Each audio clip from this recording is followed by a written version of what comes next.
On remarque que les unités sont données et que une unité est partagée en 1, 2, 3, 4, 5, 6 parts égales. On va donc pouvoir graduer cette demi-droite avec des fractions, et puisque c'est partagé en 6 parts égales, on va graduer en sixième d'unité. Donc très rapidement, je vais réécrire sur toute la droite graduée le nombre associé à chaque graduation.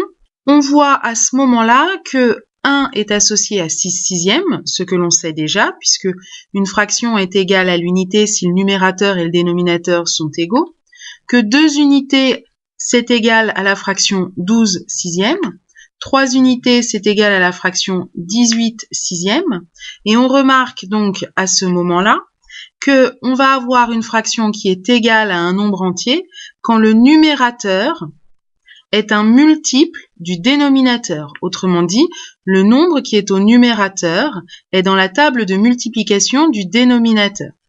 On remarquera donc que 24 sixièmes, 24 étant dans la table de 6, et que 24 c'est 4 fois 6, et bien 24 sixièmes c'est égal à 4 unités. Si on prend n'importe quelle autre fraction dont le numérateur n'est pas dans la table de 6, par exemple 15 sixièmes, 15 étant compris entre 12 et 18, 12 étant 2 fois 6 et 18 étant 3 fois 6, eh bien 15 sixièmes, ça va être compris entre 2 unités et 3 unités. Autrement dit, on va pouvoir dire qu'une fraction peut soit s'écrire sous la forme d'un nombre entier, le numérateur est alors un nombre qui figure dans la table de multiplication du dénominateur. On dit aussi que le numérateur est un multiple du dénominateur.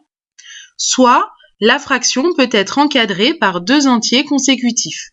Elle peut alors s'écrire comme la somme d'un nombre entier et d'une fraction inférieure à 1 et de même dénominateur. Reprenons des exemples. 20 quarts, 20 est dans la table de 4. 20 c'est 4 fois 5, donc 20 quarts c'est égal à 5 unités. 24 c'est dans la table de 4. On va pouvoir faire 6 fois 4 parts, donc 6 unités. 24 quarts c'est égal à 6 unités.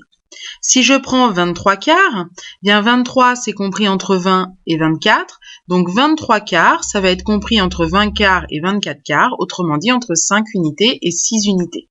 Mais je vais donc pouvoir écrire 23 quarts comme la somme du nombre entier plus petit et le plus proche, c'est-à-dire 5 unités. 5 unités ça fait 20 quarts. Pour aller jusqu'à 23 quarts, il faut que je rajoute 3 quarts. Donc, je vais pouvoir écrire que c'est égal à 5 plus 3 quarts.